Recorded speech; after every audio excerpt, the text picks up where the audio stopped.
앞서 오늘 우리나라에 애플 아이폰 6가 출시됐다는 소식 전해드렸는데요. 이와 함께 애플이 깜짝 발표를 했습니다. 바로 애플의 최고 경영자 팀 쿡이 자신이 동성애자임을 밝히면서 커밍아웃을 한 것입니다. 쿡의 용기 있는 발언에 찬사가 잇따르고 있는 가운데 미국에서는 이 쿡의 커밍아웃이 동성애 인정을 확산시키는 계기가 될 것으로 보고 있습니다. LA에서 정재훈 특파원이 보도합니다. 애플 최고 경영자 팀 쿡은 비즈니스 위크 기고문을 통해 자신이 동성애자라고 밝혔습니다. 자신의 성적 성향을 부인한 적은 없지만 이를 공개적으로 인정한 적도 없었다면서 분명하게 말하자면 동성애자라는 사실이 자랑스럽다고 말했습니다.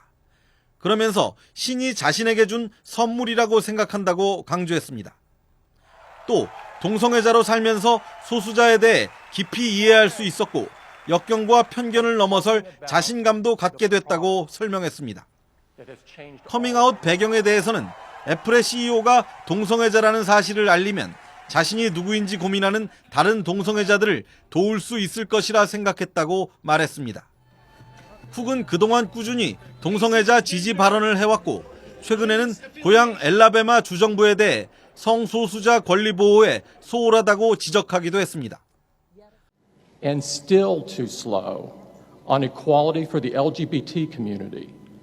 Under the law, citizens of Alabama can still be fired based on their sexual orientation. 쿡의 커밍아웃에는 동성애자에 대한 미국 사회의 인식이 바뀐 것도 영향을 준 것으로 보입니다. 미 대법원은 지난 7일 동성결혼을 사실상 합법화하는 결정을 내렸고 현재 32개 주에서 동성결혼을 인정하고 있습니다. 애플 최고 경영자의 커밍아웃은 동성결혼 합법화를 미국 전역으로 확산시키는 촉매제 역할을 할 것으로 예상됩니다. 로스앤젤레스에서 YTN 정재훈입니다. 네, 천지창조와 최후의 심판 등 바티칸 시스티나 성당 안에 있는 미켈란젤로의 걸작이 매년 수백만 명에 이르는 관람객 탓에 훼손될 위기에 처했습니다. 교황청이 3년에 걸친 보호작전 끝에 인류의 걸작들을 다시 일반에 공개했습니다. 김선희 기자의 보도입니다. 교황을 선출할 때 추기경들이 모여 선거를 하는 신성한 장소 시스티나 성당. 성당 안에는 이탈리아를 대표할 만한 벽화들과 천장화가 가득합니다. 그중에서도 최고의 걸작은 미켈란젤로의 천지창조와 최후의 심판. 하지만 매년 관광객 수백만 명이 뿜어내는 이산화탄소와 열, 먼지 등으로 훼손될 위기에 처했습니다. 교황청이 이 같은 위험에 빠진 성당의 예술작품 보호작전에 나섰습니다. 3년에 걸쳐 투입한 비용은 39억 9천만 원.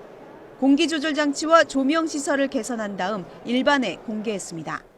Mi sono sentito molto emozionato, no? Molto felice anche. Perché? Perché ho potuto vedere la Cappella Sistina come mai l'avevo vista prima. E questo 이번 공사로 성당벽에 부착된 감지기와 CCTV 등을 통해 적정 온도를 유지하고 오염 등도 관리할 수 있게 됐습니다. 또 LED 조명 7,000개도 달아 최후의 심판뿐 아니라 다른 벽화들의 색감도 생생하게 살아났습니다. 다른 프레스코 벽화들은 보티첼리, 페루지노 등 거장들의 작품이지만 열악한 환경 탓에 말 그대로 조명을 받지 못했습니다. Questa illuminazione a LED attraverso una tecnologia complessa fa sì che le sorgenti di luce, cioè le lampade, emettano uno spettro solare, si dice. 교황청은 공사를 모두 마무리하고도 예술 작품들을 보호하기 위해 입장객을 연간 600만 명으로 제한했습니다. YTN 김선희입니다. 네, 국제통 세 번째 소식입니다. 또다시 미국에서 아찔한 사고가 발생을 했습니다. 소형 항공기가 엔진 고장 때문에 공항 건물 위로 추락을 한 것입니다. 4명이 사망했고 건물 안에서 추가로 또 사상자가 발생할 수 있다고 합니다. 이승윤 기자입니다. 공항 건물 위로 화염이 치솟습니다. 사다리차를 타고 올라간 소방대원들이 물을 뿜어보지만 불길을 잡기가 쉽지 않습니다. 미국 캔자스 남부에 있는 미드 컨티넨트 공항에서 쌍발 엔진을 갖춘 항공기가 추락했습니다. It was horrific. There was heavy smoke on the horizon as you approached the airport for miles. A very challenging fire, as you might imagine. 이륙 직후 한쪽 엔진이 고장나 공항 안에 있는 건물 지붕 위로 떨어졌습니다. 목격자들은 소형 항공기가 활주로로 돌아가려던 중 추락했다고 말했습니다. 이 사고로 인한 사상자와 실종자가 10여 명에 이르는 것으로 집계됐다고 현지 경찰이 밝혔습니다. 항공기에는 조종사 1명만 타고 있었고 건물 안에는 100여 명의 직원들이 있었던 것으로 알려졌습니다. 경찰과 소방대원은 현재 건물 붕괴 위험 때문에 실종자 수색에 어려움을 겪는 것으로 알려졌습니다. There were a number of people inside the building at the time. We're trying to determine how many and if they're all accounted for.